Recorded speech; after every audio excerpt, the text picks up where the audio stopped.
suis né avec une vision inférieure à 1/10. Je l'ai vécu vraiment comme une façon de me construire, de bouger, de faire des choses et de pas subir. Quand j'arrive, en général, il y a toujours le feu. S'il y a un truc qui transpire chez Première, je te le vire. Je crois dans la sincérité des relations humaines. Et parfois, cette sincérité, elle est un peu mise à mal. Je suis le premier recruté, donc ce qui est à l'époque Partouche Interactive. On a monté un des 3 plus gros tournois de poker au monde. Un cabinet de chasse qui me contacte pour un truc exceptionnel à l'époque. On me propose directeur marketing et e-commerce de France Billets. C'est la billetterie de la Fnac. Et à l'époque, c'est 50% du marché. 8 ans, dont 3 ans en tant que directeur des opérations de la branche digitale. Normalement, ça doit m'ouvrir des portes.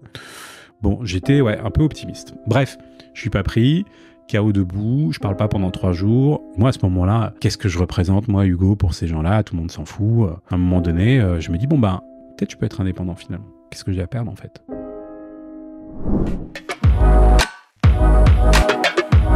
Bienvenue dans Let's Talk About You, le podcast qui part à la rencontre des hommes et des femmes qui influencent la trajectoire d'entreprises renommées. Nous connaissons leur société, mais nous ne connaissons pas leur nom. Nous utilisons leurs services, nous consommons leurs produits. Ils prennent des décisions qui influencent nos vies. Mais qui sont-ils? Nous allons le découvrir ensemble. Je suis Oméric Dessart, entrepreneur, auteur et podcasteur. À travers ces échanges, je souhaite mettre en avant la personnalité de celles et ceux qui ont tant à nous raconter. Toutes les 2 semaines, retrouvez un nouvel épisode sur votre plateforme favorite. Pour les recevoir directement, je vous invite dès à présent à vous abonner. Très bonne écoute!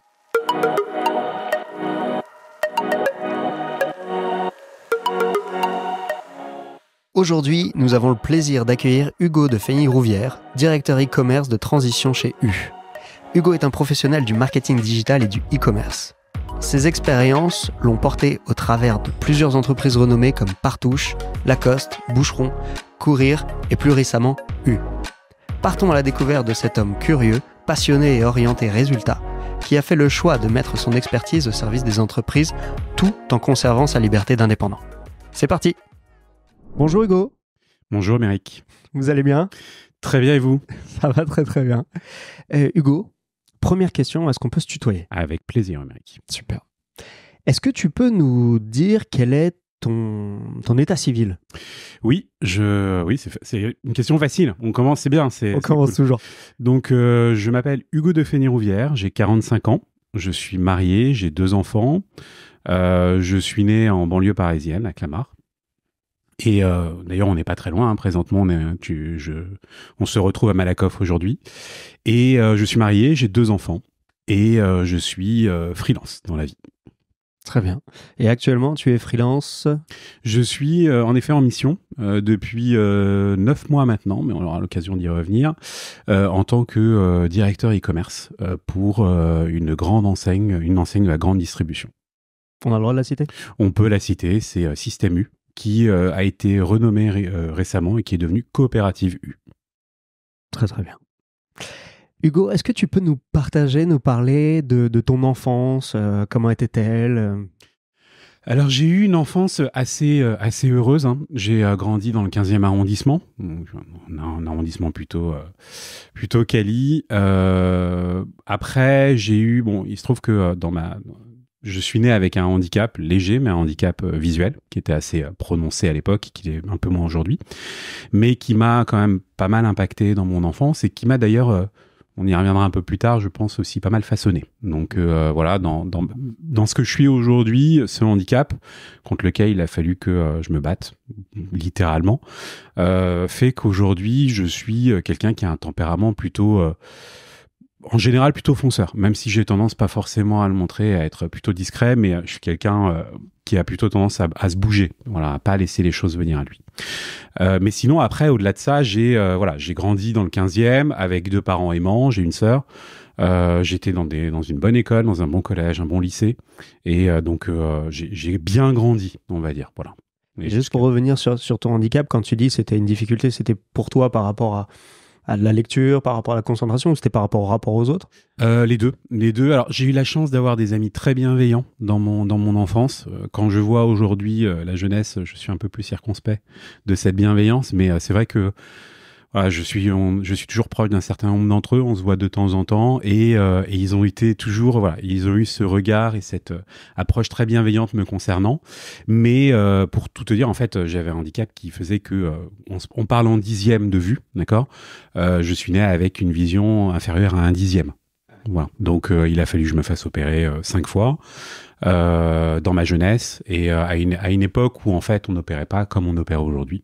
Et donc, ça a été assez éprouvant pour un petit enfant de moins de 10 ans de vivre tout ça. Mais encore une fois, je l'ai vécu vraiment comme une façon de me construire. Donc, je suis finalement d'une certaine façon reconnaissant de cette expérience parce que ça m'a apporté à titre personnel beaucoup de choses. Tu l'as transformé en force et c'est ce qui t'a donné le feu dans l'estomac. Exactement, et l'envie de bouger, de faire des choses et de pas subir. Voilà, vraiment. Et donc, si on revient sur l'enfance, collège, lycée dans le 15e. Ouais, lycée Buffon. Donc, collège, lycée, au lycée Buffon, un étabbissement qui se situe parmi les meilleurs à l'époque à Paris. Je pense que ça doit toujours être le cas. Je suis un élève moyen. Je suis pas un foudre de guerre. Moi, je suis plutôt doueur. Du coup, c'est assez, ça correspond à ce que je viens de dire. Donc, c'est vrai que les études, c'est pas forcément le sujet qui me passionne. Mais je suis conscient qu'il faut quand même mettre un peu les mains dedans pour avoir un bagage. Donc je fais ce qui doit être fait, mais guère plus.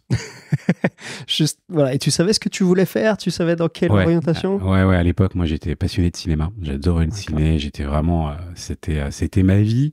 Et je me disais que je voulais être producteur, réalisateur. Tout ça, c'était un peu flou pour moi. Je connaissais pas trop les métiers, mais je voulais travailler dans le cinéma. C'était mon objectif. Et d'ailleurs, j'avais pris l'option cinéma qui existait au lycée Buffon. Et pendant 3 ans, on a fait l'option cinéma avec certains de mes camarades. Voilà. Et d'ailleurs, l'un d'entre eux, c'est amusant, un de mes camarades de l'option cinéma est devenu réalisateur de films d'horreur et de thrillers, dont un qui est sorti récemment. Donc, ça lui a réussi. Ouais, donc le petit groupe de copains bien soudés s'est entraidé et s'est développé. Exactement. Alors, sur cette partie-là, tu passes ton bac, ça s'appelait... Ouais, un bac ES. ES. Voilà, c'est encore une fois, moi je suis vraiment, alors je suis dans la facilité, je suis zone de confort. Les lettres, c'était pas trop mon truc. Comment dire, les sciences, les mathématiques, encore moins. J'avais 6 de moyenne en première, donc vraiment c'était pas la direction qu'il fallait que je prenne. Ouais, je me dis c'est cool, on va se parler d'économie, on va se parler de ça a l'air d'être plutôt pas mal. Et puis surtout, je voyais que globalement, l'effort à fournir était quand même moindre. Voilà. Donc, fallait pas lire des bouquins, déjà. Et ça, pour le coup, pour moi, c'était une vraie contrainte. Donc, pas de bouquins. Et puis, en fait, de toutes les façons, je crois qu'à cet âge-là, on n'est pas forcément conscient de ce que représente telle ou telle filière ou ce qu'elle peut apporter. En tout cas, dans ma génération, on se dit plutôt, c'est quoi le cap après? Est-ce que ça peut rentrer dedans? Oui, ES, de toute façon, c'est généraliste et puis on verra bien. Ouais, j'ai fait pareil. Donc, pas de jugement. Qu'est-ce que tu fais après? Après, je suis toujours dans cette optique. Alors, si je me présente à des écoles de cinéma, mais je suis pas retenu. Voilà, je suis pas pris. Je suis pas loin, mais je suis pas pris. Alors, je prends pas en plus les meilleurs, mais en même temps avec mon dossier. Et tu sais pourquoi? Normal. Je pense que mes notes à l'école étaient peut-être pas aussi bonnes qu'elles auraient dû être. Pour le cinéma? Pour les écoles que je briguais, c'est-à-dire que j'étais pas le seul. Je me souviens, en l'occurrence, il y avait un BTS rue Le Courbe, donc pas très loin du lycée Buffon, qui avait une bonne réputation. Et il y avait eu 400 candidatures et j'étais arrivé 26e sur 20 places. Donc frustrant, mais et puis quand je les ai appelés en disant est-ce qu'il y a une chance, non, laisse tomber, les 20 ils vont venir, il y aura pas de désistement. Donc je l'ai pas eu, et là à ce moment-là je me dis il faut que j'aborde mon parcours différemment, et je m'inscris dans le parcours à l'université probablement le plus large qui existe sur le marché, qui s'appelle administration économique et sociale. Je crois que ça existe toujours d'ailleurs. Et là, je m'inscris en me disant, on verra bien. Voilà, toujours, on est dans la continuité de je me laisse porter par la vague. Et donc, je m'inscris en AES et pareil, je fais des rencontres là-bas. Mais en fait, mon objectif, c'est plutôt d'essayer d'avoir une activité par ailleurs. D'accord. Et j'ai la chance d'avoir fait, par l'intermédiaire de mes parents, des rencontres, en l'occurrence, un journaliste de cinéma, qui est d'ailleurs un peu connu, qui s'appelle Christophe Carrière, que je salue s'il me regarde, et qui me permet de rejoindre la rédaction de Première, le magazine Première, en tant que stagiaire. Donc je fais un stage qui se passe bien, ça se prolonge, je reste un petit moment. Je fais un autre stage chez le concurrent de l'époque qui s'appelle Ciné Live, qui entre-temps a été racheté par Studio. Donc je pense que je suis l'une des rares personnes au monde à avoir réussi à avoir décroché un stage dans ces deux journaux qui étaient les deux comment dire, les deux adversaires. Hein. C'est-à-dire que vraiment frontal. Ah ouais, c'était à la limite première et studio à l'époque s'entendait pas trop mal, mais première Ciné Live, c'était un peu le petit agressif qui venait pour grappiller des points et ça plaisait pas trop à première. Et je me souviens d'ailleurs le premier jour quand je suis arrivé pour mon stage, donc j'avais été pistonné par des copains et le directeur de la rédaction que je connaissais pas et qui me connaissait pas, il m'avait dit je te préviens, hein, si tu transpires, s'il y a un truc qui transpire chez Première, je te vire. Bon, ok, c'est faire. Est donné. c'est faire. Et puis finalement, tout s'est très bien passé. Et donc c'est vrai que donc je suis porté par cette passion du cinéma et je me dis bon bah, je vais faire AES. C'est pas ce qui m'enthousiasme le plus, mais il me faut un bagage. Bien sûr. Et mais à côté, il faut que je me bouge. Et donc en fait, je me tourne vers la rédaction parce que je viens de sortir de Première Ciné. Je suis pas un grand rédacteur, j'écris pas extrêmement bien, mais je me dis quand même qu'avec ma passion du cinéma, ça peut passer. Et un jour, je tombe sur un journal distribué devant les facs qui s'appelait à l'époque le 18-25. Et je vois un encart dedans, on recherche des journalistes, des rédacteurs. Je dis, bah, de toute façon, qui tente rien n'a rien. Et il se trouvait que grâce à Première, j'allais voir des avant-premières. Donc je me suis dit, je vais écrire un article, je vais leur envoyer, on verra bien. Et puis le on verra bien s'est transformé. Donc ils m'ont dit, écoute, c'est vachement bien, rejoins-nous, on paye pas, mais au moins tu vas pouvoir aller aux avant-premières. Pour moi, c'était le Graal. J'étais hyper content. J'allais pouvoir aller voir des films avant tout le monde. C'est la carte presse, quoi. Alors, je pouvais pas la voir parce que j'étais pas salarié. Mais oui, c'est vraiment le premier pas dans la carte presse, voilà, je me souviens très bien, le premier film dont j'avais écrit la critique, c'était Un élève doué, qui est un film de Bryan Singer, le réalisateur du Je le suspecte. Un film vachement bien. Pas celui qui est le plus populaire, mais si je vous le conseille. Voilà, si t'as l'occasion, si à un moment donné, tu sais pas quoi regarder un soir, Un élève doué, c'est top. Et donc, c'est mon premier article. Et puis, en fait, au début, j'écris. Et puis, à un moment donné, la gouvernance du journal change. Et donc, je me porte candidat pour prendre la rédaction en chef. Et on dit, écoute, il y a quelqu'un d'autre. Et puis, non, il n'y avait personne. Donc, ça a été moi. Et donc, pendant toujours fonceur. Qui ne tente rien à rien. C'est ça, on verra bien. La morale, c'est ça. Exactement. Il n'y a rien à perdre, donc allons-y, quoi. Exactement. Et puis, je me dis, il y avait le patron, en fait, le fondateur qui était là et qui voyait bien que je me démenais, qui voyait bien que j'avais envie. Je me souviens, on s'appelait le soir au téléphone, on passait 3 heures au téléphone de 11h à 2h du mat. Moi, j'étais à la fac et j'avais pas des gros horaires. Donc, je pouvais passer 3 heures au téléphone. Lui, il était content aussi. Donc, on se retrouvait et puis il s'est fait dégager par ses associés. Et une chose qui arrive, et puis ça lui a pas trop mal réussi, parce que depuis, je crois qu'il a plutôt bien réussi. Et moi, donc, je suis devenu, en fait, le directeur de la rédaction, de façon un peu, entre guillemets, imposée, parce que, donc, ça faisait un petit moment que j'étais là. J'avais constitué la rédaction, j'avais la ligne éditoriale en tête, donc, finalement, je tenais un peu la baraque. Ils étaient un peu obligés, les nouveaux actionnaires, de me garder. Mais bon, ils ont aussi compris que j'avais un peu d'indépendance, un peu trop, donc ils m'ont mis quelqu'un au-dessus. Mais je m'en fichais, en fait. Pour moi, l'intérêt, c'était d'aller voir les filles. Je me souviens encore de la première. J'étais allé à l'avant-première de Titanic, qui était annoncé, c'est un mauvais jeu de mots, comme un naufrage financier de classe mondiale. Et je me revois encore, c'était un cinéma qui a disparu, Italie 2. Et on sort tous les journalistes, on est 2000, hein, c'est une grande salle. Et tout le monde pas bien, hagard, en larmes, etc. Je me dis, il s'est passé quelque chose sur ce film-là, en fait. C'est vraiment... Et je me souviens d'être... Parce que donc, j'étais à Italie 2, moi, j'allais à la fac à Tolbiac, et je me souviens être allé en cours juste après. Et je m'entendais bien avec la chargée de TD, c'était droit, je me souviens. Elle me dit, qu'est-ce qui se passe? T'as l'air bizarre. Je dis, je viens d'aller voir Titanic, c'est un film, c'est complètement fou. Elle me dit, ah bon, mais on a beaucoup entendu parler. Je dis, écoutez, voilà, vous allez voir, c'est une claque, quoi. Et voilà. Et j'en ai eu 2-3 comme ça, mais je crois que Titanic, c'est celle qui m'a mis le plus KO à l'époque. Et puis à l'époque, c'est le film qui a battu tous les records. Je me souviens, c'était le concours de celui qui allait le plus de fois au cinéma. C'était la guerre. C'est vraiment ce film-là, c'était la guerre. On n'a pas encore eu les autres films comme ça, phénomènes, comme Bienvenue chez les Ch'tis, comme Intouchable. C'était vraiment le premier film qui emmenait les masses au cinéma, en tout cas tel qu'on le connaît aujourd'hui. Ouais. Et donc voilà, et donc moi je vis ma vie d'étudiant en même temps, donc entre-temps, puisque je suis devenu directeur de la rédaction, je suis salarié. Donc j'ai aussi un salaire qui tombe et je suis plutôt pas mal. Voilà, je suis plutôt pas mal. Je peux faire des petits trucs à côté. Je peux partir en voyage, en vacances. Et en même temps, je fais un truc qui me passionne. Je rencontre des acteurs, des réalisateurs, ceux qui sont mes mes héros, voilà, je les vois en vrai, comme on se voit tous les deux, j'ai pu les rencontrer de la même façon. T'as quel âge là? 46. Et à l'époque? J'en avais 18-19. Ouais, donc génialissime. Écoute, en tout cas, à mon âge, moi, je vis un rêve éveillé, en fait. Je suis là à me dire, putain, j'ai Tom Cruise en face de moi, là. Et, ou alors, c'est que des gens qui aujourd'hui, Steven Spielberg, pareil, je l'ai pas en face à face, mais celui que j'ai en face à face qui m'a le plus impressionné, c'était Samuel L. Jackson, qui était génialissime.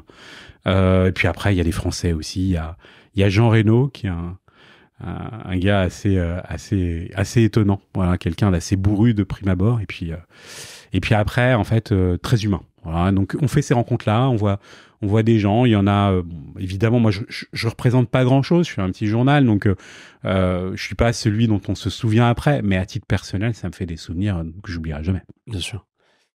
Alors, on avance sur Tu termines tes études? Ouais, je termine. Alors, je traîne un peu, mais volontairement. J'ai fait quelque chose qui bizarrement me revient encore, c'est que j'ai fait exprès de redoubler ma maîtrise. Ma dernière année, je vais pas à un partiel. Pourquoi? Parce que je me dis que j'ai pas envie d'aller chercher un MBA. Encore une fois, zone de confort, on va pas trop se casser sur les études. Et je me dis, pour être sûr vraiment de foirer le truc, il faut que je plante un partiel, donc je vais pas à un partiel. Et pourquoi je le fais? Parce que j'ai encore une année possible au 18-25, donc au journal, et je sens que j'ai encore besoin de cette année pour me consolider. Je suis pas encore prêt vraiment à me lancer dans la vie active. Et le truc, c'est que le mantra, la baseline du 18-25, c'était le journal étudiant fait par des étudiants. Donc il fallait que je reste étudiant. Et donc, je fais une année de plus, donc je redouble. Je me souviens de ma chargée de TD qui me dit, qu'est-ce qui s'est passé? Je dis, non, mais j'ai fait... Tout est sous contrôle. Ouais, j'ai vrillé, vous inquiétez pas, c'est normal. Elle dit, bon, ok, si ça vous convient.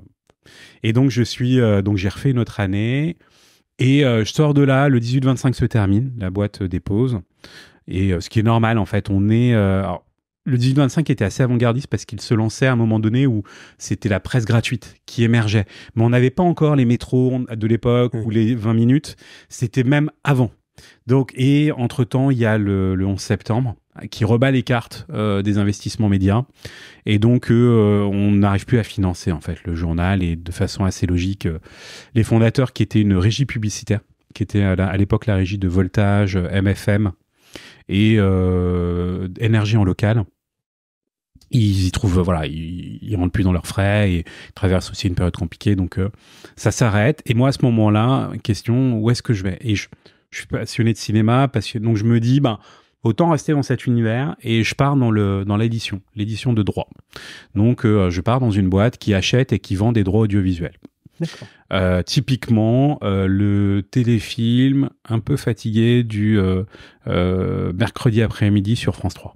Voilà. À l'époque, ça parlait peut-être un peu plus qu'aujourd'hui, mais vraiment, il fallait à l'époque ce qu'on appelle un peu des programmes de flux, donc des programmes qui viennent animer en fait une case dans le programme de la chaîne. C'est Arabesque, Papa Schulz. Ouais, exactement. Voilà. Mais sauf que là, en l'occurrence, t'as ce genre de ce genre de série, puis après, il faut des téléfilms. Et donc, je faisais des coups. À l'époque, c'était l'avènement du DVD. Donc, on achetait des droits à la fois DVD et TV. J'ai fait un ou deux coups avec mon patron de l'époque, qui était un petit un margoulin, quelqu'un que j'aimais beaucoup, mais qui avait des méthodes pas forcément très recommandables. Donc je savais bien qu'à un moment donné, ça allait être un problème pour moi. J'allais pas y rester des années. Et puis, je me suis pas vraiment plu dans cet univers. Je suis quelqu'un de...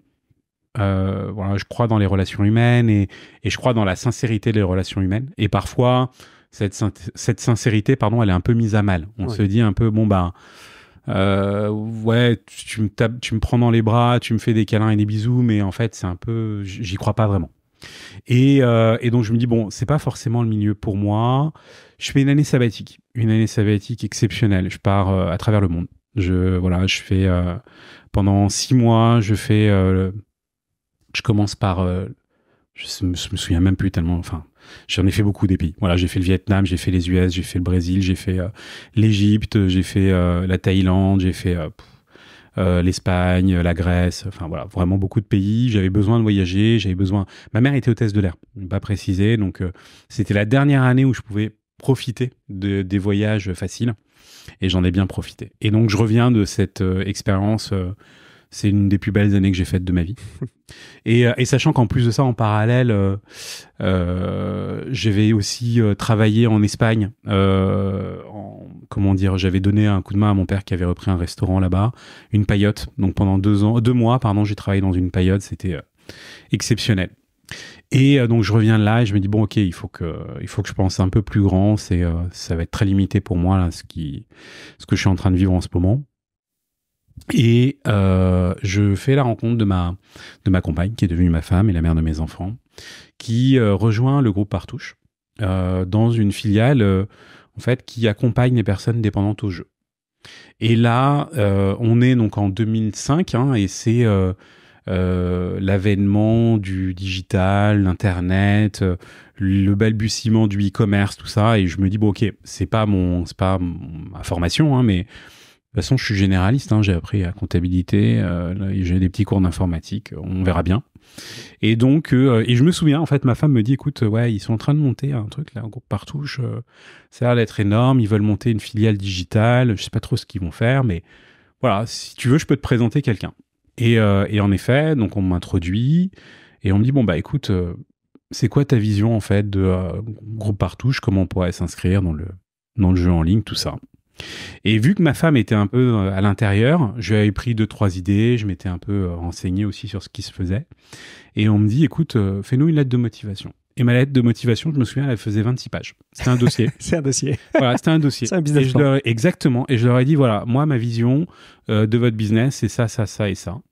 Et je le ferai comme ça, comme ça, comme ça. Alors après, de façon très candide, évidemment, je connais pas l'univers, je connais pas le business, je connais pas les contraintes légales, tout ça, ça m'est étranger, mais je me dis, 26 pages, ils vont prendre au sérieux. Ils vont voir que je me suis bougé, c'est documenté, c'est renseigné. Et en effet, ça fait mouche, en fait. On me dit, bon, ok, t'es engagé. Je dis, ah bon, c'est tout? Ouais, c'est tout. Mais en même temps, tu nous as un peu montré avec ton document ce que tu valais.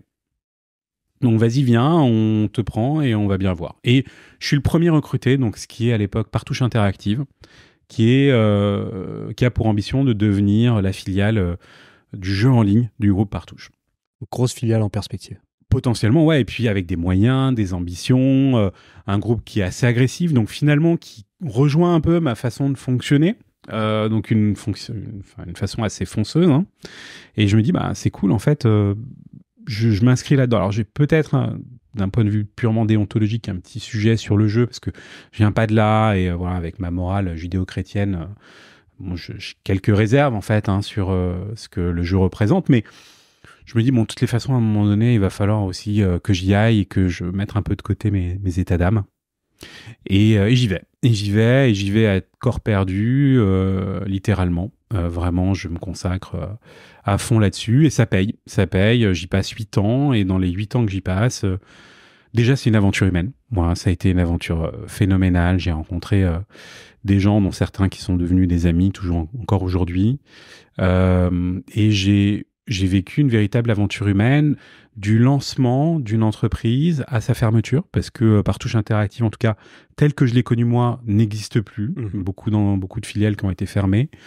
Mais ça a été extraordinaire. On a monté l'un des 3 plus gros tournois de poker au monde. Voilà, en partant de zéro avec nous, notre équipe. Alors, je n'étais pas tout seul, et puis moi, j'étais pas la personne qui décidait. C'est une entreprise familiale. Donc c'était les gens de la famille qui décidaient, mais moi j'étais un peu le couteau suisse qui était toujours là dans tous les bons coups ou les mauvais, en tout cas ceux où il fallait donner un coup de main pour y aller, et j'ai eu la chance de vivre des trucs extraordinaires. Le tournoi, le Partouche Poker Tour, aujourd'hui ça dit plus grand chose à personne, mais rétrospectivement il y a 15 ans on a monté, on était le 3e tournoi après les World Series et le PT. Donc, on a fait mieux que le WPT de Barcelone ou de Londres, qui était juste avant nous. On avait fait 800 joueurs quand ils en avaient fait 400. Donc, WPT, c'est World Poker Tour ? Exactement, ouais. Exactement. Et on était sur des droits d'entrée. Ce tournoi, c'était 8500 € quand même. Donc, pour entrer, on avait eu 763 joueurs sur cette année-là. Quand le WPT, qui était, je pense, à 5000 € de droits d'entrée, on avait eu 400. Donc, on l'avait vécu vraiment comme une énorme réussite de se dire, on est parti de pas grand-chose, et puis finalement, on y est arrivé. T'es parti en quelle année ? En 2014. Et à l'époque, c'était combien de personnes, la partie interactive de Partouche ? Alors, disons, on a culminé. Donc moi, j'étais directeur des opérations de la branche digitale. Et alors, j'avais 3 pôles en responsabilité. J'avais un pôle qui était le service client, où il y avait 25 personnes. J'avais le pôle également techno, donc Partouche Technologie, qui était basé à Tours, où là, j'avais une 50aine de personnes. Donc j'étais à chaque fois, pour le service client, j'étais administrateur. Le pôle techno, excuse-moi, c'est pour aller chercher... Développement des jeux, voilà, développement du jeu en ligne. Ouais. Okay. Toute la partie interface de jeu en ligne, c'était développé à Tours, et donc j'étais le patron de cette filiale-là, à la fin, hein, pas au début, sur les 3 dernières années. Et puis après, donc il y avait toute la partie événements physiques, donc là, sur laquelle j'intervenais, mais sur une part un peu particulière qui était... spécifiquement sur l'administratif. Il y avait une personne en charge du marketing, du recrutement des joueurs, etc. Il y avait notre boss, Maxime, qui lui, pour le coup, pilotait l'ensemble et avait la vision de là où on devait emmener la marque. Et puis moi, plutôt sur la partie comment on met tout ça en musique et on fait en sorte que ça marche. Exactement. Et avec derrière une plateforme en ligne. C'est-à-dire que vraiment l'ambition, c'est l'omnicanalité à l'époque. C'est OK, on met en place des tournois de poker online, et puis après, on a un tournoi de poker physique, et on met des qualifs online pour le tournoi physique. Un modèle inventé par les World Series of Poker qui a été repris dans tous les tournois de poker. Winamax, c'est leur modèle. Aujourd'hui, ils ont des tournois de poker en physique, et de toute façon, tous les opérateurs. Puis tout le merchandising qui va autour, tous les accessoires. Ouais, mais c'est pas le gros du business en l'occurrence. Vraiment, l'enjeu à ce moment-là, c'est plutôt comment on monte une marque, parce que c'était ça le sujet. L'ouverture du jeu en ligne, c'est un marché très particulier. Déjà, la France a été contrainte d'ouvrir le marché du jeu en ligne. Elle l'a pas faite de gaieté de cœur. Et d'ailleurs, il y a une actualité en ce moment sur ce sujet-là, j'y reviendrai juste après, mais elle le fait contrainte par l'Europe, qui dit voilà, il faut ouvrir le marché. Maintenant, c'est fini. Le monopole la Française des jeux doit s'arrêter. Vous devez permettre à d'autres opérateurs de venir sur le marché. Et comme c'est en sens inverse du CID, là, c'est pas nous partîmes 500, on nous arrive 3000, nous vîmes 3000 quand on arrive au port. On est plutôt parti 35, et aujourd'hui, je crois que s'il reste une dizaine d'opérateurs, c'est le bout du monde. Ouais, d'accord. Mais à l'époque, tout le monde veut y être, tout le monde veut en être, tout le monde veut le faire, et tout le monde sait que, tout le monde pense plutôt, qu'il y a des fortunes à aller chercher. Je pense que rétrospectivement, c'était un peu ambitieux. Et autant la Française des Jeux a dû laisser faire, autant elle a été un des piliers en fait de l'organisation légale du marché. Et donc, elle a mis beaucoup de contraintes dans cette ouverture de marché, avec beaucoup d'obligations techniques que j'ai subies du coup, puisque j'étais patron de la technique chez Partouche, et également une réglementation financière qui faisait qu'il était très compliqué pour les opérateurs de gagner de l'argent, et c'est pour ça qu'ils sont tous tombés les uns après les autres en fait, parce que le modèle était pas tenable. Mais c'était hyper intéressant et hyper... j'ai énormément appris. En fait, j'ai énormément appris. Ça a été mon pied à l'étrier sur la partie pas e-commerce, parce que c'était pas du e-commerce pur, mais serviciel dans le digital, marketing digital au sens large, c'est-à-dire besoin de séduire une clientèle, comment on la séduit, comment on leur parle, qu'est-ce qu'on leur raconte, comment on les fait revenir. Voilà, tout ça, c'est des aventures. Et puis de toute façon, les patrons de pôle technique, ce sont ceux qui s'en prennent le plus plein la figure, et j'ai bien morflé. J'ai bien morflé, avec pas mal d'incidents, mais bon, on n'est pas mort. C'est le côté entrepreneurial aussi. Voilà. Donc, quand tu pars avant la fin de l'aventure, finalement, Ah non, moi, je ferme tout. Moi, je suis... je suis celui qui licencie une partie du personnel et qui ferme la porte en partant. Non, vraiment... D'accord, le capitaine du Titanic. Ouais, un peu. Alors, le Titanic, en fait, je sais pas, parce que ça a juste été une façon... Ils ont repensé le modèle. Voilà, rétrospectivement. Alors, c'est vrai que quand je m'en vais, je suis pas forcément dans les meilleures dispositions, les meilleures conditions. Je me dis, on n'a pas réussi comme on le devrait, et puis... les départs, comme tous les départs, sont pas forcément faciles, mais je suis toujours en contact avec quelques personnes, et en fait, juste le modèle, l'approche, la trajectoire de l'époque n'était pas la bonne. Aujourd'hui, elle a été repensée. Le groupe Partouche s'est aussi repensé en se disant, OK, comment on aborde ce sujet-là, comment on le rend pérenne, comment on le rend rentable. Et donc, c'est par une transformation des usages. Je suis allé récemment dans un de leurs casinos à Aix-en-Provence pour retrouver un copain que j'avais pas vu depuis longtemps. Et à Aix-en-Provence, ils ont monté une salle de jeu. C'est à la façon de Las Vegas, quoi. Et donc, ce qui fait qu'en fait, c'est un peu déshumanisé. Il y a plus les roulettes. Enfin, en tout cas, c'est moins présent. Mais c'est une énorme salle avec des ordinateurs devant soi, pas sous la forme qu'on connaît, mais des écrans, et puis une roulette au fond. Et là, voilà, c'est la roulette fois 100 personnes qui peuvent jouer en même temps. Donc en fait, ils ont juste, ils se sont accaparés les usages du digital, et ils l'ont appliqué à leur modèle de casino, au modèle de paris sportif, au modèle, voilà, tout ce qui fait aujourd'hui toutes les enfin pas toutes les particularités, mais plutôt tous les jeux qui sont aujourd'hui acceptés, autorisés dans l'univers du jeu en France. Ils se sont appropriés les nouvelles technologies pour rendre ces jeux de plus en plus accessibles. Voilà. Et ça, c'est vrai que c'est assez intéressant de voir cette vision qui a énormément bougé, et qui, alors, je suis plus vraiment beaucoup en contact avec lui, mais Patrick Partouche, pour ça, a été un vrai visionnaire dans cette capacité à se dire, voilà la direction qu'il faut prendre pour ce groupe, voilà la vision que j'en ai. Évidemment, il est secondé par des personnes formidables, hein, mais pour moi, c'est un vrai visionnaire dans cette entreprise. Ouais. Qu'est-ce que tu fais après ? Qu'est-ce que je fais ? Tu prends les vacances Non, c'est un peu dur. En fait, la sortie est un peu dure pour moi. J'ai passé 8 ans. Accessoirement, j'ai fait 2 burn-out. Donc voilà, c'est dire à quel point je me suis vraiment impliqué dans cette boîte. Donc le fait d'en sortir, je suis un peu, je suis pas au meilleur de ma forme, mais rétrospectivement, enfin à ce moment-là, rétrospectivement, j'ai eu raison. Je me dis c'est un mal pour un bien. Voilà, j'ai fait mon trou, j'ai acquis des compétences, une certaine forme d'expertise, et à ce moment-là, je suis assez optimiste. Je me dis 8 ans, dont 3 ans en tant que directeur des opérations de la branche digitale, normalement, ça doit m'ouvrir des portes. Bon, j'étais un peu optimiste. Ça s'est pas vraiment passé comme ça. Et puis, alors, je sais quand même que ça va être compliqué, et j'ai la chance de me faire financer par le groupe un outplacement. Et donc, dans cet outplacement, je rencontre un certain nombre d'entreprises de coaching. Tu peux donner la définition de outplacement ? Oui, bien sûr. Un outplacement, en fait, c'est un coach. C'est un coach qui t'accompagne dans un moment de transition, en général professionnel, mais qui peut être aussi personnel, mais souvent plutôt professionnel, et qui donc va t'accompagner dans ta reconstruction, déjà, et après, dans un second temps, évidemment, la reprise d'un poste. Et donc, je fais la rencontre d'une personne à qui je dois beaucoup, qui s'appelle Caroline. Et je me souviens très bien, je lui raconte souvent l'histoire, je la raconte souvent aux gens que je vois, et quand je suis quand elle est autour de moi, je fais exprès de le raconter, mais c'est la vérité. C'est 2-3 séances après avoir commencé, elle me dit, vous savez Hugo, moi, je vous verrais vraiment consultant à votre compte.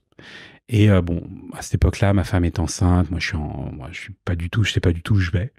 Et je lui dis, écoutez-moi bien Caroline, moi vivant, je serai jamais consultant, et encore moins à mon compte. Et voilà, et l'avenir m'a donné tort, hein, et je la remercie parce que, en fait, ça a été la première à voir ça en moi, et je m'en sentais pas du tout capable. Pour moi, j'étais pas nul, c'est pas vrai, mais quand on termine un job comme celui-ci, où on s'est autant donné, où voilà, forcément, on a un contre-coup. Et puis en fait, donc je cherche ma voie, et là j'ai un cabinet de chasse qui me contacte pour un truc exceptionnel à l'époque. On me propose de devenir directeur marketing et e-commerce de France Billet. France Billet, c'est la billetterie de la Fnac. Et à l'époque, c'est 50% du marché. C'est-à-dire que une fois sur deux, quand vous achetez exactement, concert, théâtre, one man show, tout ça, un ticket sur 2 vendu en France, c'était à l'époque, je pense que ça doit être toujours le cas, mais c'était à l'époque France Billet. Et on me propose ce job-là, et je me dis ça se tente, on va y aller. De toute façon, encore une fois, qu'est-ce que j'ai à perdre ? Donc j'y vais, mais je sais que là, pour le coup, de là où je viens, c'est pas forcément évident pour moi. Et je suis pas forcément très lisible. Et là, je me dis, ok, il faut que je me remette dans le modèle Partouche. Je vous rappelle, 26 pages. D'accord, hein, oui, dans ce modèle-là. Dans ce modèle-là. Le modèle, comment je fais pour me vendre ? Et là, j'avale des bouquins. J'avale des bouquins, je me souviens, Marketor, je les ai tous faits. Il y en avait un qui, voilà, Digital Marketing, aussi, qui m'avait beaucoup marqué, et je phosphore. Voilà, je phosphore, et je réfléchis. Et donc, quand je fais mes premiers entretiens, je me souviens, je rencontre le président de l'époque, qui est devenu, qui a pris d'autres fonctions maintenant, et que je salue d'ailleurs, et qui me dit, bon, alors, c'est quoi la vision? Et là, je commence à lui sortir une mission. Et je le vois interpellé. Et puis en plus de ça, il voit que j'ai fait des choses par ailleurs. Il voit que, voilà, il me dit, OK, ben, on va aller un peu plus loin. Donc je rencontre sa RH, je rencontre sa numéro 2, je rencontre la personne qui occupe le poste, qui est entre-temps devenue un ami et qui m'a beaucoup aidé. J'y reviendrai après. Et puis je vois que ça avance en fait. Et je vois que ça avance. Et en fait, je vois que je suis crédible. Et je me dis, waouh, en fait, je vais peut-être y aller, quoi. Je vais peut-être y aller, et puis on se parle de la Fnac. Et pour moi, qui sort de chez Partouche, c'est un peu l'emploi rêvé. D'accord? C'est-à-dire, je m'y vois. Maintenant, je me dis, ça va pas être facile, parce que c'est pas les mêmes méthodes. C'est beaucoup plus cadré, beaucoup plus organisé. Mais c'est pas grave. Voilà, ça passera. Et donc, je fais tous les process. Je fais 8 entretiens, ça dure 4 mois, hein, littéralement. Et là, on me dit, bon, ben, voilà, vous êtes 2, mais la préférence va sur toi. Mais il y a un rendez-vous, il y a un dernier rendez-vous, c'est un rendez-vous politique. Donc, soit c'est Bompard, soit c'est Enrique Martinez. Et à l'époque, Bompard n'était pas à Paris. Donc, je rencontre Enrique Martinez, qui est l'actuel patron de Fnac Darty, hein. Et donc, on échange. Et puis, bon, le rendez-vous se passe pas très bien. Moi, j'ai une vision très feed, alors que lui a toujours une vision très acquise. Et on se trouve pas. Voilà, voilà, c'est un rendez-vous raté, mais c'est les choses qui arrivent. Et je me dis, bon, alors déjà, je suis KO pendant 3 jours. Voilà, littéralement, j'ai pas dit un mot pendant 3 jours à l'issue de ce rendez-vous. Parce que tu as tout donné, en fait. Ah, j'ai tout donné, puis je m'y vois. C'est-à-dire qu'à ce moment-là, on me dit, ouais, normalement, c'est toi, hein. Franchement, y a pas de... Donc, je m'y vois déjà, alors avec cette petite inquiétude de me dire, est-ce que je vais être à la hauteur? Mais le truc de me dire, de toute façon, ça, c'est toujours passé. Donc, il n'y a pas de raison que ça passe pas. C'est le syndrome de l'imposteur, finalement. Exactement. Et c'est marrant que tu en parles, parce qu'en effet, ça, c'est pour le coup, c'est là où j'ai vraiment changé dans mon fonctionnement. Mais à l'époque, oui, c'est clairement le syndrome de l'imposteur, de me dire, est-ce que je vais être au niveau et puis, en fait, je l'aurais été, mais ça aurait été un peu dans la douleur, je pense, quand même. Bref, je suis pas pris, KO debout, je parle pas pendant 3 jours. On est à la fin de l'année 2014, ouais, c'est ça. Et je me dis, OK, il faut que je réfléchisse. Et là, je fais pas mal de networking. Moi, Caroline, elle m'a appris 2 choses, que j'étais capable d'être consultant, et elle me dit, il faut que tu ailles rencontrer des gens, tu te bouges, mais tu vas voir les gens. Et moi, à ce moment-là, comme tu viens de le dire, un complexe de l'imposteur, qu'est-ce que je représente, moi, Hugo, pour ces gens-là? Tout le monde s'en fout.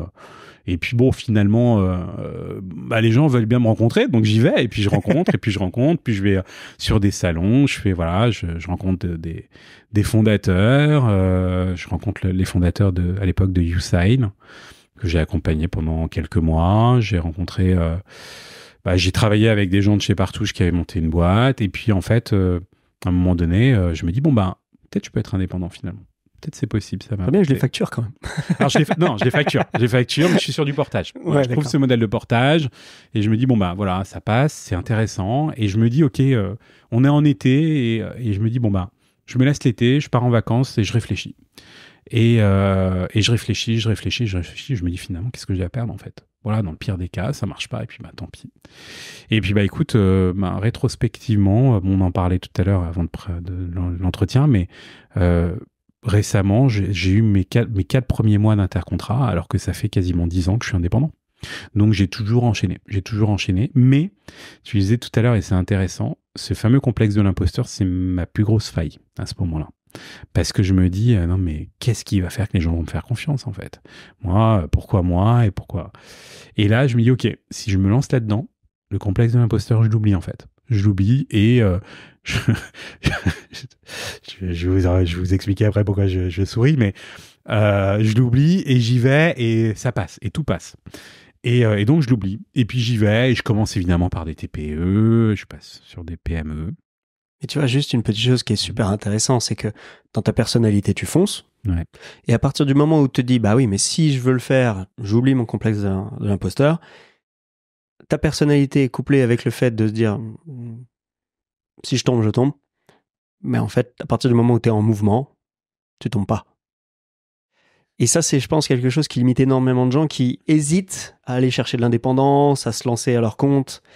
Donc, la morale de ça, c'est test and learn. On teste, on laisse de côté le syndrome de l'imposteur, on teste. Si ça marche, ça marche. Si ça marche pas, c'est pas grave. Exactement. C'est l'expérience. Exactement. En effet, alors déjà, quand on devient indépendant et qu'on est père de famille, c'est pas un choix qu'on prend tout seul. Non. D'accord ? C'est pas une décision qu'on prend tout seul. C'est une décision que j'ai prise avec ma femme. Évidemment, mes enfants étaient trop jeunes, donc je n'en ai pas parlé, mais d'ailleurs, l'une d'entre elles venait de naître. Mais quand je décide, je dis à ma femme, écoute, voilà, je pense que je peux devenir indépendant, je peux devenir free. Maintenant, il y aura des galères. Il y aura des moments de galère. Il y aura des moments où on va s'éclater, mais il y aura des moments de galère. Et elle m'a dit, écoute, je te fais confiance. Voilà, vas-y. Si tu penses que c'est la bonne solution, je te fais entièrement confiance. Mais la raison pour laquelle, au final, on a pas cette inquiétude, mais ce questionnement, c'est qu'on est sans filet, en fait. Tu vois, on est vraiment sans filet. On devient entrepreneur à se dire, qu'est-ce qui se passe si ça marche pas ? Et qu'est-ce qu'on fait après, en fait ? Et est-ce que si ça marche pas, est-ce qu'on perd tout ? C'est ça le truc, hein. C'est-à-dire qu'en fait, on construit quelque chose, mais on construit aussi sa vie personnelle à côté. Et le problème, c'est si on perd le job, on perd d'autres choses aussi en parallèle. La zone de confort. Et ça peut être même plus que ça. Ça peut être aussi, à un moment donné, tu mets en risque ta maison, parce que t'es plus en capacité de rembourser ton crédit, tu mets en risque aussi ta capacité de financement pour tes enfants, pour ton quotidien. Donc c'est un vrai risque que tu prends. Mais et ça l'est d'autant plus que là, aujourd'hui, on parle beaucoup du modèle freelancing. D'accord, qui est en pleine bourre. Hein. En 2014, on est beaucoup moins nombreux qu'on l'est aujourd'hui. J'avais vu des chiffres, je crois qu'on est 1,4 million de freelance. Honnêtement, je crois qu'à l'époque, on devait peut-être être 400 000. Tu vois, il y a eu une envolée depuis le Covid avec toutes les nouvelles générations qui arrivent et qui se positionnent. Mais à l'époque, devenir freelance, c'est pas aussi évident que ça. Hein. Et donc, aujourd'hui, ça fait 9 ans. Ouais. Tu as fait un certain nombre d'entreprises. Oui. Si on les passe en revue rapidement. Alors, oui, pour moi, il y a des moments clés, on va dire, d'accord, et des rencontres. Des rencontres, je vous en parlais tout à l'heure, cette rencontre avec la personne de chez France Billet, qui est donc devenue un ami, et on se revoit, et on se perd de vue, et puis on se revoit, et ça fit, et il me dit, écoute, maintenant je suis CDO chez Lacoste, et est-ce que tu veux venir faire mon PMT ? PMT ? J'y viens. Et donc, il me dit, est-ce que tu veux venir faire mon PMT ? Je dis, ouais, carrément. Ouais. J'ai pas de grand compte encore. Hein. C'est mon premier grand compte. Et je dis, ouais, carrément. Écoute, ouais, je suis ton homme. Je viens. Je ne sais pas ce que c'est qu'un PMT. C'est-à-dire que j'ai dit oui, voilà. Et je ne sais pas en quoi ça consiste de A à Z. C'est-à-dire que je vais au premier rendez-vous avec lui, son équipe, et je sais pas de quoi on va parler. D'accord ? Mais voilà, ce complexe de l'imposteur que je mets de côté, on est en plein dedans. Maintenant, je suis pas du tout dans ma zone de confort, hein, clairement. Voilà. Et je prends cher parce qu'en fait, un PMT, donc c'est un plan moyen terme. Donc en gros, c'est un livrable que tu prépares et que derrière les équipes vont présenter au COMEX de l'entreprise. Donc là, l'enjeu, c'est de recueillir la stratégie de Lacoste digitale. Et de la mettre en musique dans un support que Julien va aller présenter derrière à son COMEX, et j'ai jamais fait ça de ma vie. Et je sais pas faire une slide de PPT. Voilà, donc je suis face à un mur, et je me dis, bon, ok, on va prendre les sujets un par un. Et donc là, je me dis, ok, déjà, il faut que je prenne une slideuse. Voilà, donc je cherche autour de moi, on me dit, tiens, je connais cette personne, qui est un peu plus qu'une slideuse. Salma, c'était quelqu'un qui a aussi une vision stratégique, et donc je partage beaucoup avec elle, elle me donne des idées, donc je construis le document avec elle.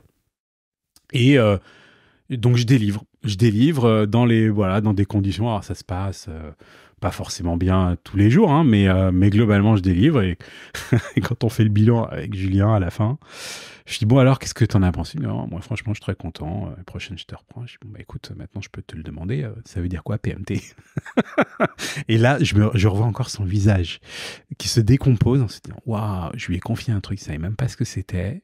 J'étais en mode freestyle total en fait avec lui, et puis finalement ça se passe bien. Mais Et je le remercie parce que voilà, ça m'a mis le pied à l'étrier sur plein de choses. Déjà, mon premier grand compte, mais aussi mon apprentissage de ce que c'est qu'un support, tu vois, de présentation destiné à une boîte qui, bon, en l'occurrence, n'est pas cotée en bourse, mais qui est une grosse boîte. Hein. Lacoste, c'est Mouse Frères. Mouse Frères, c'est au-delà de Lacoste aujourd'hui, c'est Aigle, c'est Couples, c'est voilà. Et donc voilà, donc je fais mon premier coup. Je reproduis l'année d'après. Et voilà, et ça se passe bien. Et bon, Julien, à la fin de l'année, il devient VP aux US. Et donc, bon, je suis en contact avec son successeur que je connais bien, Jérémy. Mais arrive un moment un peu particulier, c'est le Covid. Et le Covid, c'est voilà, quand je te parle de moments clés dans ma vie, le Covid en est un. Donc je suis indépendant, hein. Et là j'ai des petites missions à côté. J'ai Picto qui est un labo photo, c'est une très belle boîte. Petite boîte, mais une très belle boîte, hyper intéressant. Et je vois que tout s'arrête, tout est au ralenti. On n'est pas aux US. Et moi, je suis pas dans des boîtes où le digital, comment dire. En tout cas, j'ai pas de perspective en France. Voilà, je connais des freelances qui sont éclatés sur la période du Covid. C'est pas mon cas.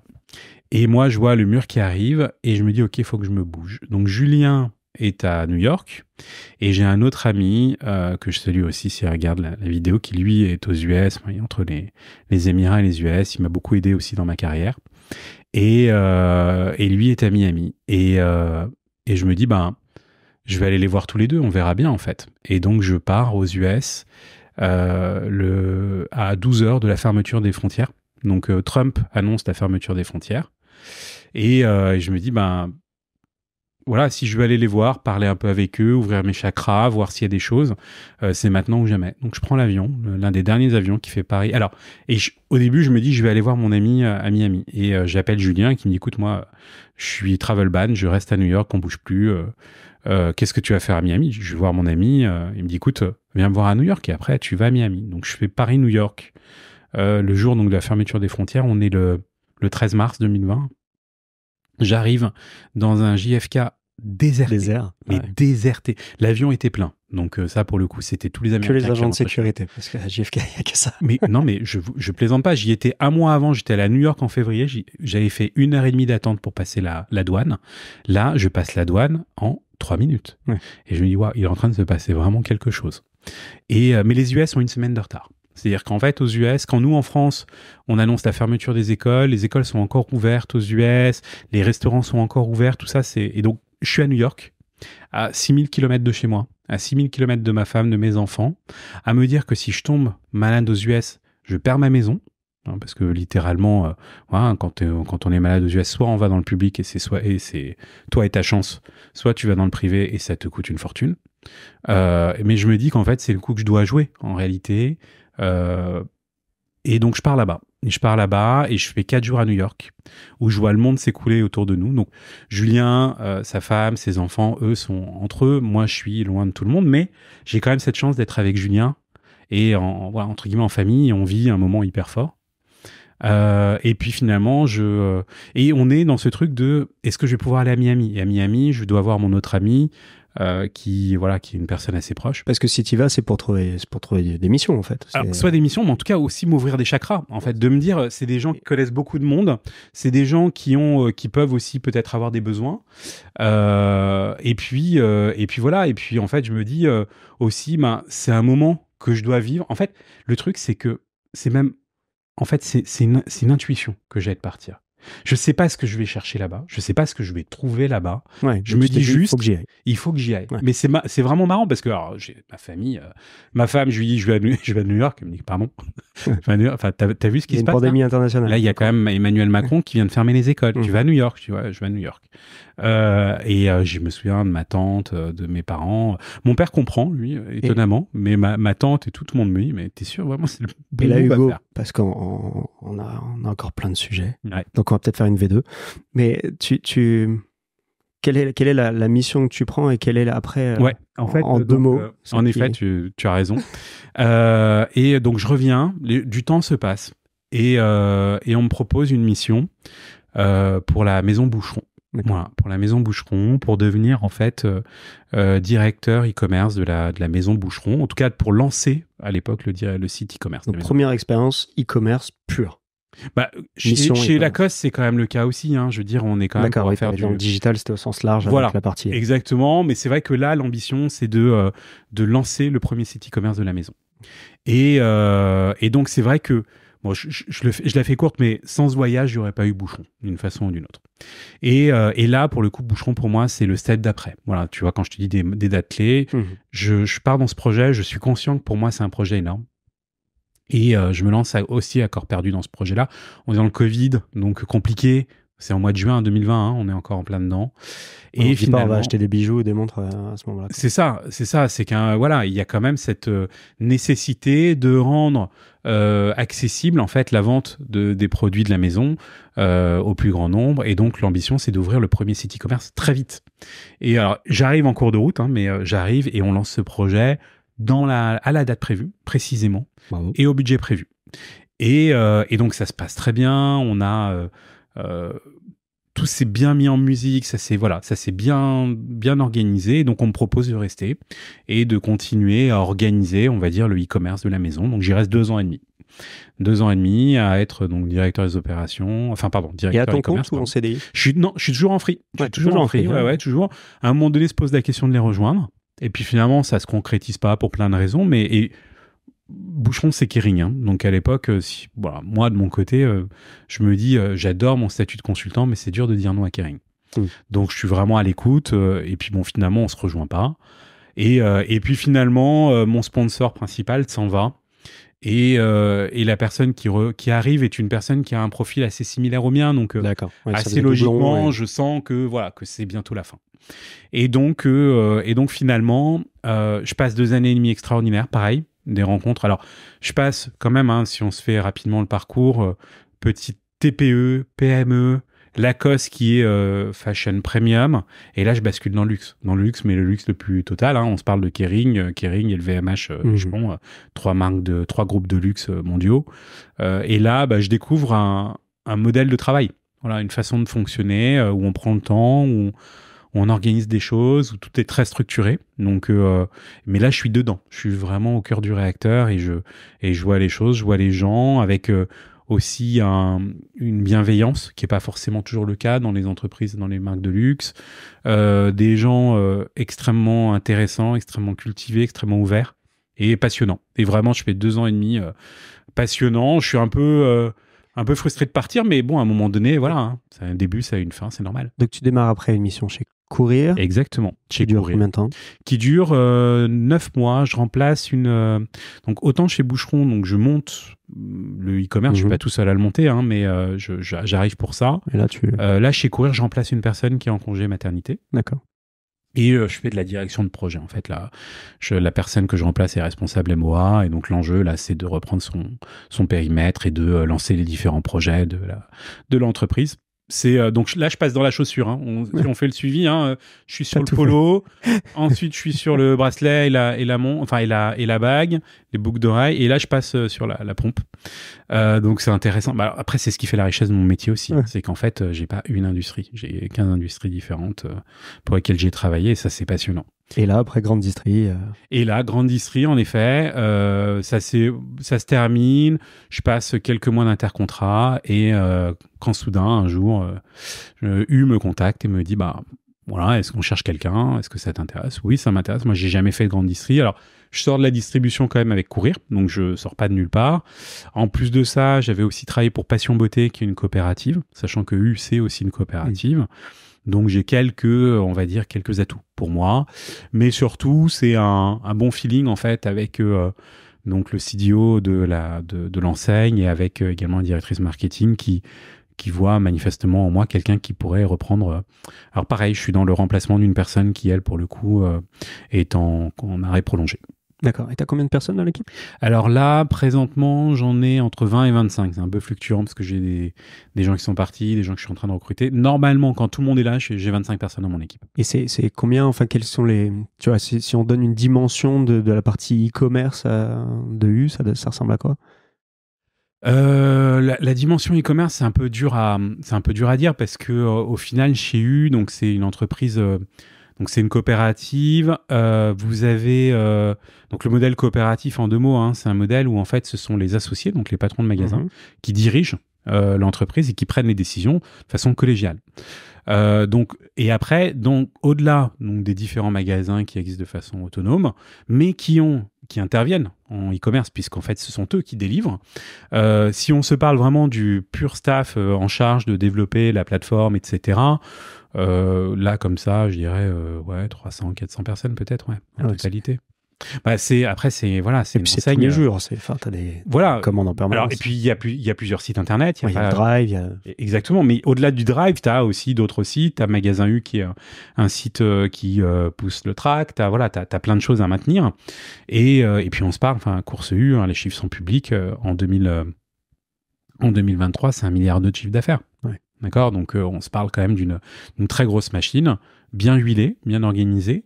Et moi qui arrive là-dedans et qui n'ai pas tous les codes non plus. Donc ça a été une phase d'apprentissage. Alors, la particularité aussi de mon statut de freelance, c'est que quand j'arrive, en général, il y a toujours le feu.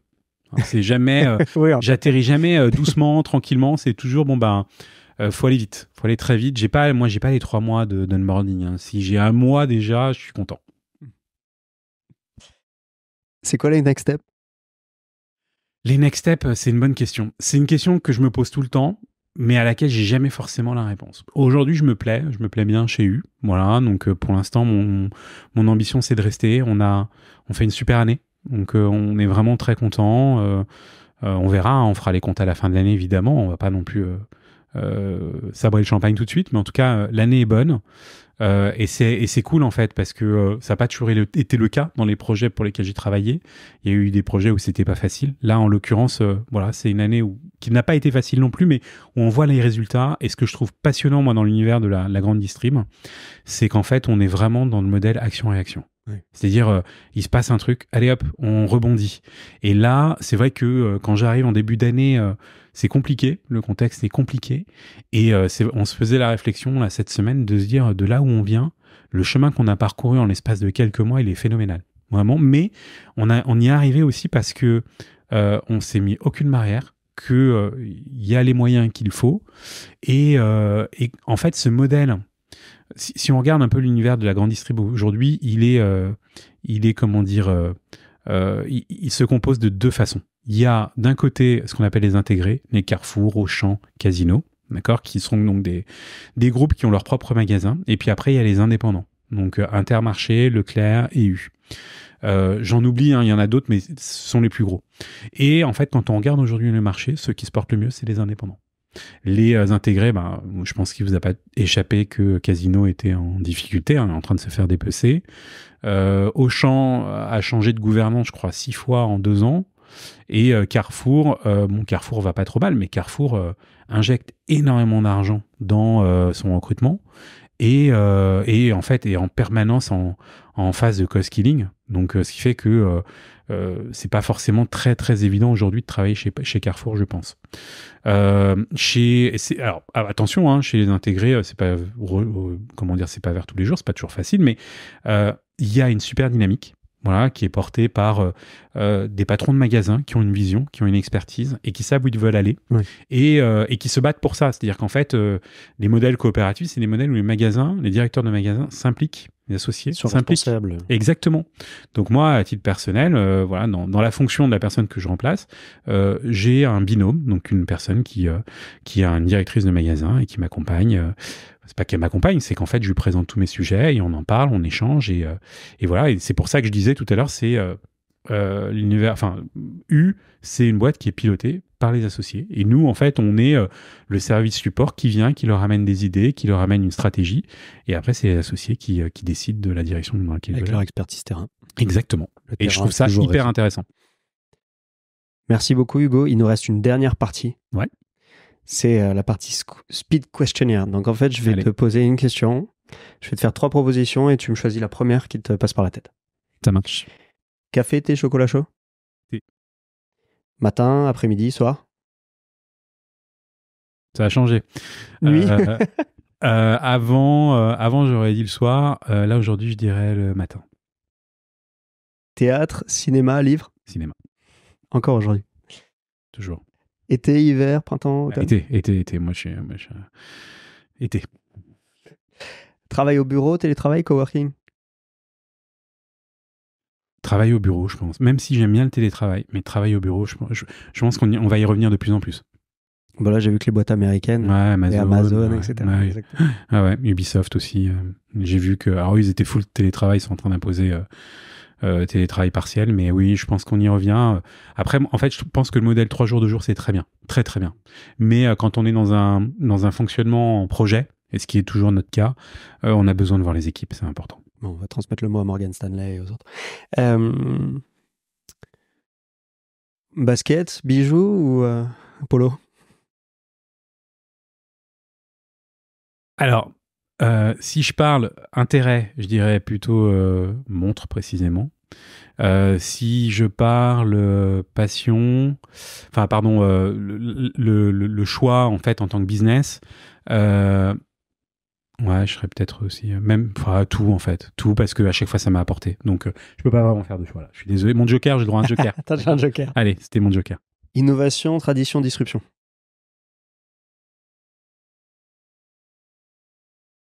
Je serais tenté de dire innovation, mais je pense que ça va pas sans le reste. LinkedIn, Twitter, Instagram, enfin X, Instagram. LinkedIn.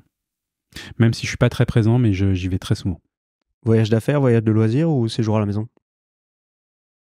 En fait, j'aime bien le voyage d'affaires qui fait du voyage de loisirs en même temps. J'aime bien mixer les deux. Prolonger le week-end, partir ouais. jeudi, revenir. Non, en fait, moi, quand je pars en affaires, ça m'arrive de partir pour les affaires et puis de faire un peu de tourisme et vice-versa. Voilà, j'aime bien mixer les genres. Alors, il me reste 3 questions. Est-ce que tu as une recommandation de lecture, un podcast, une newsletter à suivre? Le podcast, oui, j'en ai un. En lecture, on m'a conseillé un livre que j'ai lu récemment et qui est en effet extraordinaire et que je conseille à tout entrepreneur. C'est La stratégie de l'océan bleu.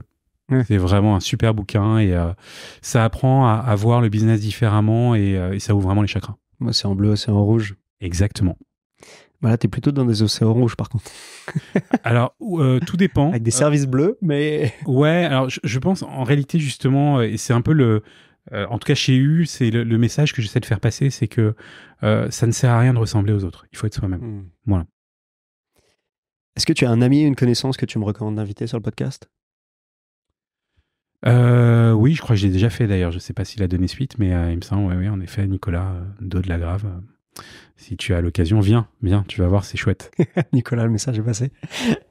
Et si on souhaite te contacter, tu vois, je ne suis pas un chasseur, mais plutôt des commerciaux, par exemple, comment est-ce qu'ils s'y prennent? LinkedIn. Moi, aujourd'hui, c'est vraiment... après, il y a...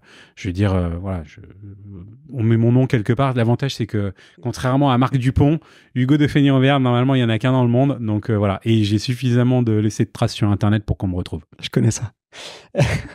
Un grand merci, Hugo. Merci à vous. C'était hyper intéressant. Merci beaucoup d'avoir pris le temps de me recevoir. Avec plaisir. À bientôt. À bientôt.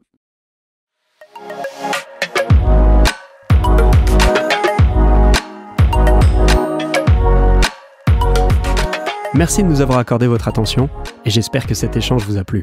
Si c'est le cas, je vous invite à commenter cet épisode sur Spotify et YouTube, mais également à vous abonner sur votre plateforme favorite. Vous pouvez également m'envoyer un message sur LinkedIn, j'y répondrai avec plaisir. On se retrouve dans 2 semaines pour un nouvel épisode.